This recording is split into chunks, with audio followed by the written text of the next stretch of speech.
The following program presents principles designed to promote good health and is not intended to take the place of personalized professional care.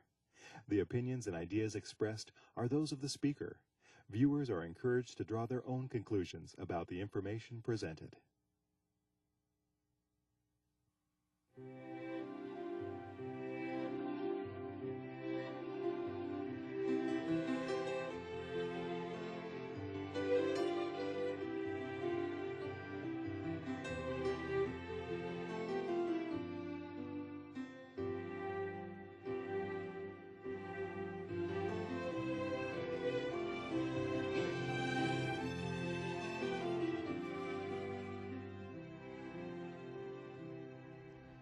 Hello and welcome to Health for a Lifetime. I'm your host, Don McIntosh. We're glad you're with us today. And if you are with us today, you have a heart, and that heart is beating, and that's why you're alive. But many people in America and around the world are struggling with heart disease. And talking with us today about this number one killer, at least here in America, is Dr. Neil Nedley. Is it still number one, or has cancer overtaken it? Well, it's still number one overall. If you take a look at age 85 and younger, cancer is number one. Okay. Now, if you're taking a look at atherosclerosis in general, it would still be number one, even under the age of 85. But if you're just looking at coronary artery disease, which used to be called the number one killer often, it still is number one overall, but in less than 85, cancer is your greatest likelihood of death. Okay, so let's look at some of those numbers. Maybe we can get a handle on what's happening, at least in the West. Yeah, well, as you can see, 50 million Americans have high blood pressure. That's one of the precursors to artery disease, as well as stroke and heart attack. 12.6 million have coronary artery disease, and 4.6 million have had a stroke and survived it. There is one death every 33 seconds from atherosclerosis. 40% of all deaths are currently from cardiovascular disease in this country, and the costs are astounding. The latest figure we have is 2001, but almost $300 billion spent in healthcare costs on atherosclerosis. That's a pretty phenomenal figure. Man, and largely avoidable. That's right. We know enough about this disease that we can prevent it in over 90% of cases if people would follow what we recommend. 90%. So that would take that $300 billion down to 30 billion. Yeah. Yeah, it would be down to very low healthcare costs. And probably we wouldn't have spent that much money on research on it, though, at that point. But still, largely preventable. Largely preventable. Yeah, high blood pressure, also largely preventable. And then the other risk factors that are cigarette smoking, still prevalent in some sections of the country. 20% of Americans still smoke. And then high cholesterol, which is even much more prevalent. So, I mean, we know so much about it. We hear about it in the news, at least here in the West. Why is it still such a significant problem? Number one, people aren't getting informed as to what causes it to a broad scale, and that's a reason for a program such as today, where we can get the information out there. We actually have enough information to know how to virtually eliminate this disease now.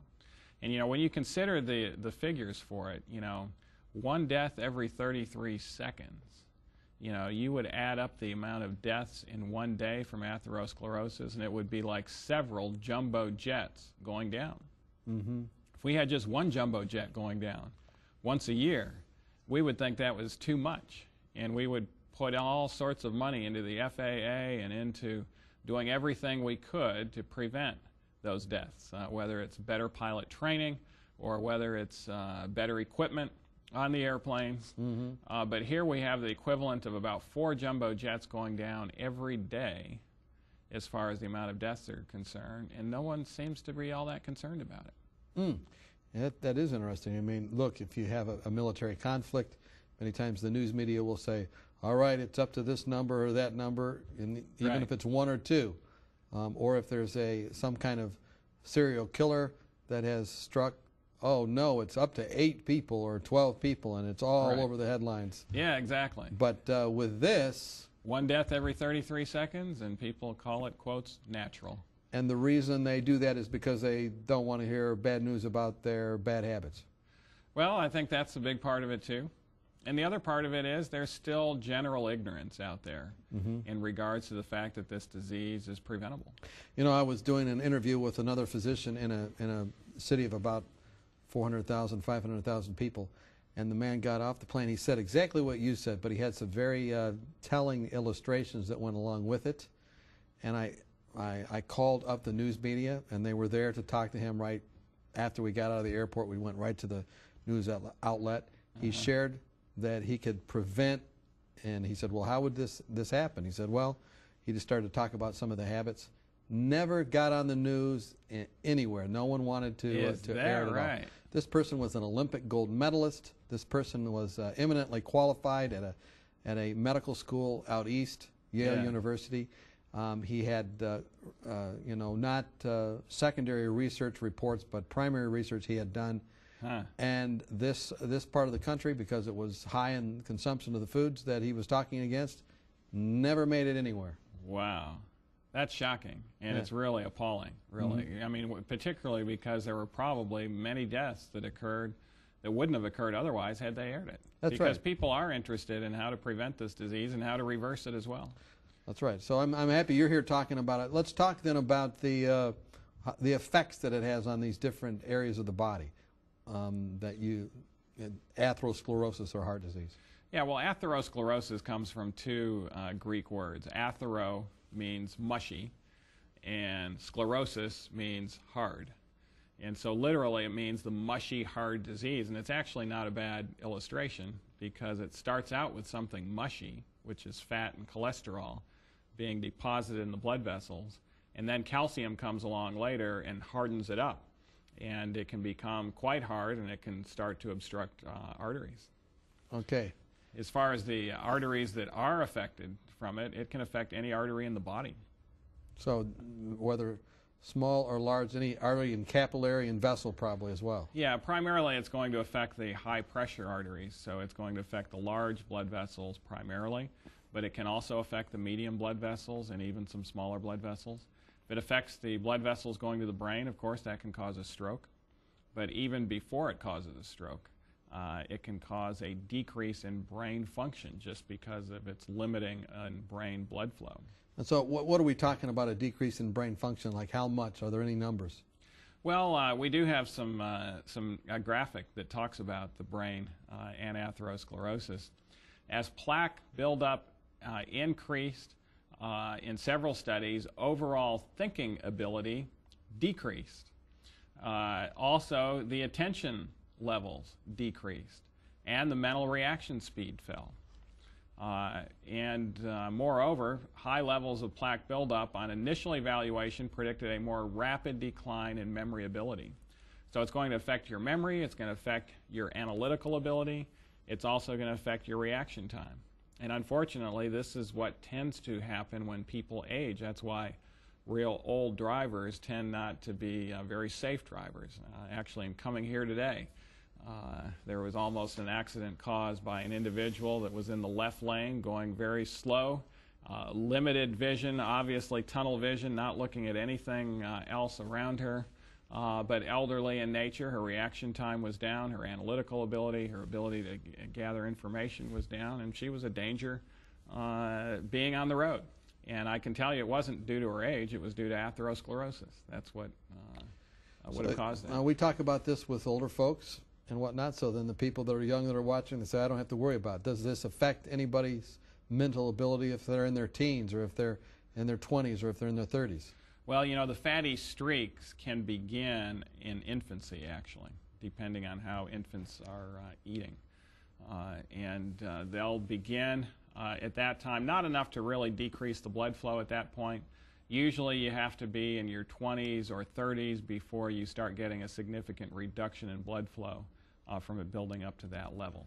Although it has happened in people as late teenagers. Heart attacks occur every day in this country in people that are in their late teens. Well, what about mental abilities? Are those affected before you have a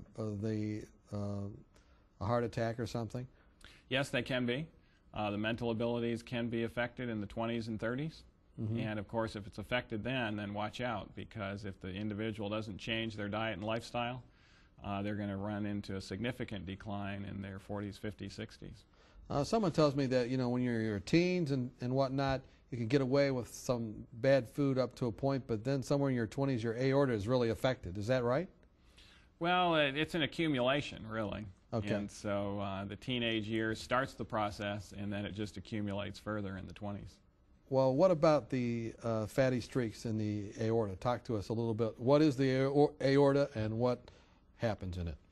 Well, actually, I have a diagram of an atherosclerotic plaque that could occur anywhere in a carotid artery that supplies the brain or in the aorta.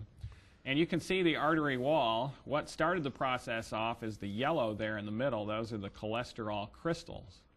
And then in order to protect the body from that cholesterol plaque that's there, the body actually forms a smooth muscle layer above that with a small fibrous cap. And that will decrease the blood flow, but it won't plug off the blood vessel until that ulceration occurs. If you can see, that individual's fibrous plaque got ulcerated. Inflammation can do that. And when that ulceration occurs, platelets form, which are clotting agents, and the entire vessel can block off. So you can get a blood vessel, for instance, it's only 20% blocked. And if an ulcerated plaque occurs, then a sudden heart attack occurs. And so just because you have blockages less than 50% on an angiogram doesn't mean that you're home free as far as not having a heart attack. So explain that also. I mean, the underlying thing is the cholesterol crystals that build up there as a result of diet or oxidized cholesterol, whatever it would be. And then the ulcerative event. What causes that? You said inflammation. Yes, when you have inflammation, it's more risky. For instance, people tend to get heart attacks, for instance, when they have a cold or when they have pneumonia. We've had many individuals come into the hospital for pneumonia, and the day later, they have a heart attack. And that's because one of those plaques gets ulcerated. That's right. The inflammation from the pneumonia made it more easy for that plaque to ulcerate. People with arthritis, rheumatoid arthritis, for instance, they're much more likely to rupture an ulcerated plaque. And really anything that's going to cause inflammation in the body, as physicians we measure it by looking at two things. C-reactive protein, the higher that number is, the greater the inflammation in the body, and the sedimentation rate. And so we can get an idea, and both of those are actually risk factors for heart attack. It's the cholesterol that really causes the risk factor, but the final endpoint is the inflammation. But you can have a huge amount of inflammation and never run into a ruptured plaque if you don't have a plaque there to begin with. And that's what we really want to prevent, because none of us are going to be able to completely eliminate inflammation. By the way, dental caries as well, dental cavities. When you have the bacteria there and they're feasting on your gums, periodontal disease, that can cause inflammation. And that's why periodontal disease has been associated with heart attacks and strokes, because of that inflammation. Interesting. Now, someone tells me that when someone's an obese person, they're in a constant state of inflammation. Is that true? Obesity does raise the C-reactive protein a little bit. And so when we measure it on the blood, in the bloodstream, obesity is associated with inflammation. We're talking with Dr. Neil Nedley. We're talking about heart disease. We've talked about how dangerous it is. We've talked about the fact that it can begin even when we're very young. When we come back, we'll continue our discussion and hopefully have some good news. It is good news because we can prevent and avoid it, but how can we do that? Join us when we come back. Are you confused about the endless stream of new and often contradictory health information? With companies trying to sell new drugs and special interest groups paying for studies that spin the facts, where can you find a common sense approach to health? One way is to ask for your free copy of Dr. Arnott's 24 Realistic Ways to Improve Your Health. Dr. Timothy Arnott and the Lifestyle Center of America produced this helpful booklet of 24 short, practical health tips based on scientific research and the Bible that will help you live longer, happier, and healthier. For example, did you know that women who drink more water lower the risk of a heart attack? Or that 7 to 8 hours of sleep a night can minimize your risk of ever developing diabetes? Find out how to lower your blood pressure and much more. If you're looking for help, not hype, then this booklet's for you. Just log on to 3abn.org and click on free offers or call us during regular business hours. You'll be glad you did. Welcome back. We've been talking with Dr. Neil Nedley. We've been talking about heart disease, and we've been talking about the magnitude of the problem, at least in the West, and it is also the #1 killer if you look around the world. And we've been talking about what can happen to our aorta, our brain. And Dr. Nedley, what else do we need to say about these areas of the body? Well, I mean, it can cause an aortic rupture. It can cause kidney failure. It can cause a loss of limb when the blood vessels are blocked in the legs. There's a lot of problems that people are suffering from and being hospitalized for that they don't recognize the root cause being atherosclerosis. Okay, so this is the mushy heart disease. It goes from that mushy gruel to something that's sclerotic or hard. Right. And what are the numbers? We probably need to know our numbers. Well, the cholesterol is a big number. And we have a graphic that describes the cholesterol in the blood and its risk for heart attack. And once the cholesterol gets above 150, your risk significantly goes up. It's higher at 160 than it is at 150. 200, it's gone up over twice as much over someone with 150, and a lot of people think they're fine at a 195 cholesterol reading. They're not. They really need to get it down further. And then you can see as it goes up further, it's an exponential increase. By the time you're up to 280, 18 times the risk of death from heart attack. So on that one side, it was 2 times, 4 times, 6 times, 8 times the risk. Right. Just by that Small, incremental increase in the cholesterol level. So someone tells me every point your cholesterol increases, it's a 2 to 3% increase in the risk of death from heart attack. That's right. Yeah. Okay, so really those numbers, knowing your numbers is part of the game. Knowing your numbers is part of the game, and then trying to get your numbers under control, which of course is possible. So what is the single most effective way to get your numbers under control? Well, it's a multi-faceted approach. Okay. We don't recommend just one way. I mean, some cardiologists might say taking a statin drug is the single most important thing that you can do. Those statins have side effects, and you can lower your cholesterol level by diet and lifestyle as well as a statin. The problem is most people aren't being told how they can do it. They're just told to take the skin off the chicken, use low-fat dairy instead of high-fat dairy, and their cholesterol levels will go down about 6% by doing that. But not the 30 to 40% it really needs to go down to make a huge difference. And that you can do by diet. Our screen, or we have a graphic that shows cholesterol in foods. The more cholesterol we eat in the foods, the greater our cholesterol gets in the bloodstream.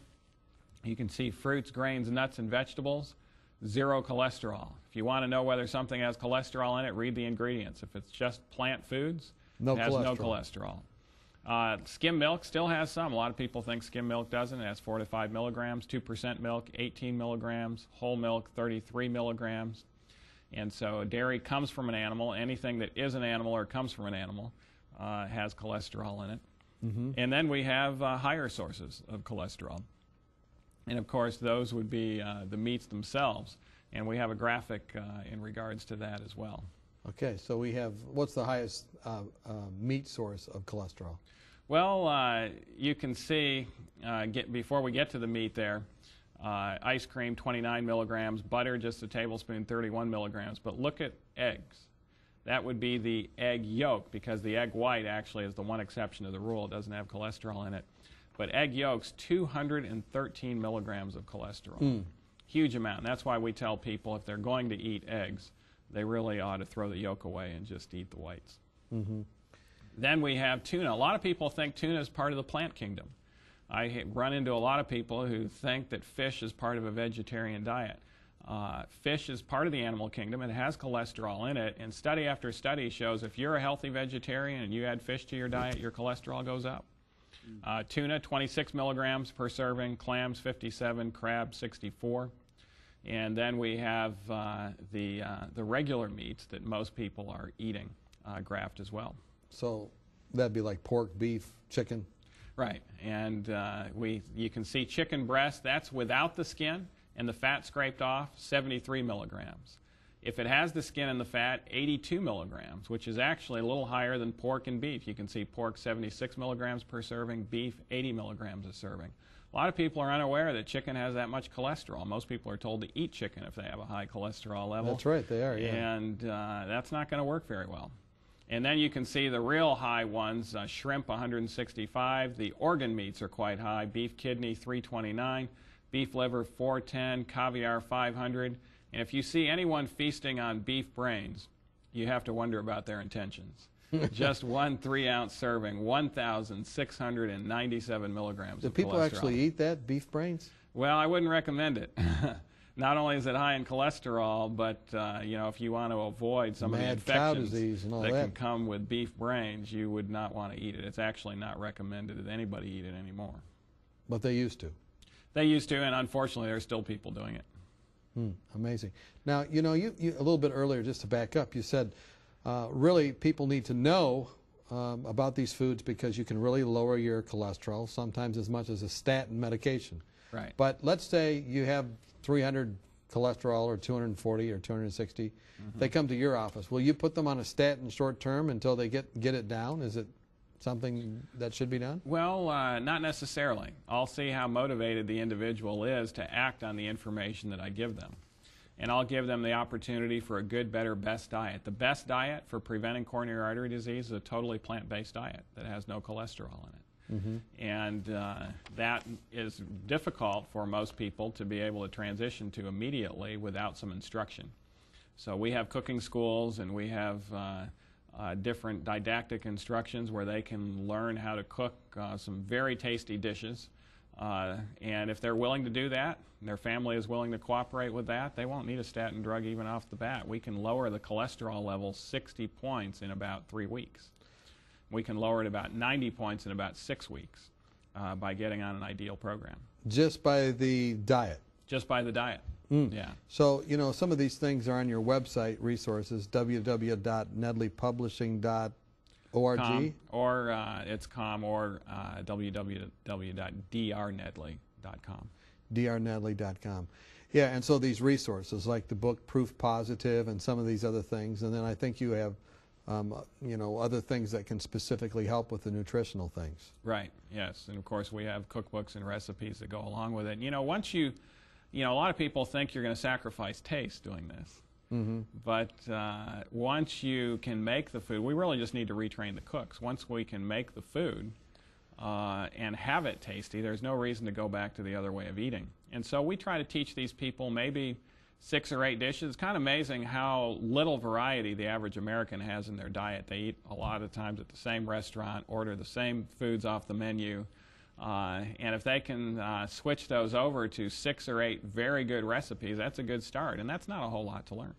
Right, so you give them 200 recipes and surely 6 to 8 of them they'll like. Exactly. And then if they like them, they can repeat that and start noticing the benefits. Anything else that you would give people if they came to your store, your health food store? Well, we would try to get them on higher polyunsaturated fat and lower saturated fat. Saturated fat increases the liver's production of cholesterol. Polyunsaturated fat is going to lower it. And so the more liquid the fat, the more your cholesterol goes down. And so foods like almonds, for instance, very good at lowering cholesterol. Walnuts, very good at lowering cholesterol. Pecans, good at lowering cholesterol. Whereas some plant fats, even though they don't have cholesterol, can raise it, like coconut oil, for instance, or palm kernel oil. Interesting. And again, these things are in your book, Proof Positive, I think. Yes. But then another factor, Don, and this is one that a lot of America has not caught up with, and I think this is why it's good that you're listening to this program. Bruce Taylor's study didn't get a lot of publicity, but it really needed to because it really helps to confirm other studies and why it happened. Bruce Taylor was a pathologist in New York, and the medical students were doing studies on rabbits and monkeys. They fed them Bruce Taylor's cholesterol that had been exposed to the air and had been in a large bucket. All of them developed galloping atherosclerosis within just a few weeks. Now, this wasn't Bruce Taylor's actual own personal cholesterol. This was a vat that he had, right? That's right. Okay. Yep. Okay, good. I was going to say, poor Bruce. And so they fed it to him. They fed it to them, the yes, cholesterol. and it plugged the arteries quicker than they thought it would. So then Bruce Taylor was wondering why it plugged it off so much. So he fed him pure cholesterol that had never been exposed to the air, to rabbits and monkeys. None of them developed atherosclerosis. So pure non-oxidized cholesterol is not toxic. However, when we eat foods, it's been oxidized. It's been exposed to the air. And so then he went the next step to see which foods were the most damaging. He would count the dead cells in the aorta from these plaques 24 hours after they were consumed. And we have a graphic on the foods that were most damaging. The first most damaging was custards. And the most commonly consumed custard is ice cream. Whenever you put sugar, milk, eggs together in the same ingredient, the sugar really helps to oxidize that. Pancake mix, you have that egg yolk being powdered up. You're oxidizing that cholesterol. Third most damaging, Parmesan cheese, which is powdered cheese, and that tied with lard as being the third most damaging cholesterol. And so it's not just the cholesterol content of the foods that we're eating, oxidized cholesterol, but the oxidized cholesterol. And this helped explain something else. We talked about in infancy, people developing fatty streaks, children. They've done autopsies on these children if they die from SIDS or an auto accident. Some mothers, the way they eat, they have more cholesterol in their human breast milk than what cows do. Which group do you think had the fatty streaks, the ones consuming cow's milk or human breast milk? Well, you're going to tell me.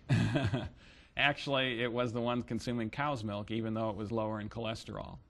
The reason? The way most infants consume human breast milk is directly from the nipple. It's not exposed to the air, and so it's not toxic. It's not oxidized. And so the best way for you to drink your cow's milk would be to go down to the barn and get it straight. But we obviously wouldn't recommend that either. No, that's right. Now, you have a quote here that I think was fascinating, made over 100 years ago by Ellen White. Yeah, she said, especially harmful are the custards and puddings in which milk, eggs, and sugar are the chief ingredients. The free use of milk and sugar together should be avoided. And of course, the reason for that is these very toxic cholesterol molecules that are produced in the process, developing atherosclerosis and progressing atherosclerosis. What, people are changing habits here, and these foods are probably highly addictive as well. What spiritual tip do you share with your patients? Well, one of the spiritual tips is it's not good to use much honey. Right. Proverbs, for instance, says that. But also that we can overcome with the power of God. God can give us the information to change our life and can give us the power to change our life for the better. And He wants us to be healthy. He doesn't want us to be sick or die prematurely. We've been talking with Dr. Neil Nedley, talking about heart disease. And I hope that you have gotten some very good information here that will lead to decisions that can save not only your life, but the lives of others. If you have more need for information, contact us here at 3ABN. We'll get you in touch with Dr. Nedley, or go to his website, www.nedleypublishing.com, and we hope that as a result you'll have health that lasts for a lifetime.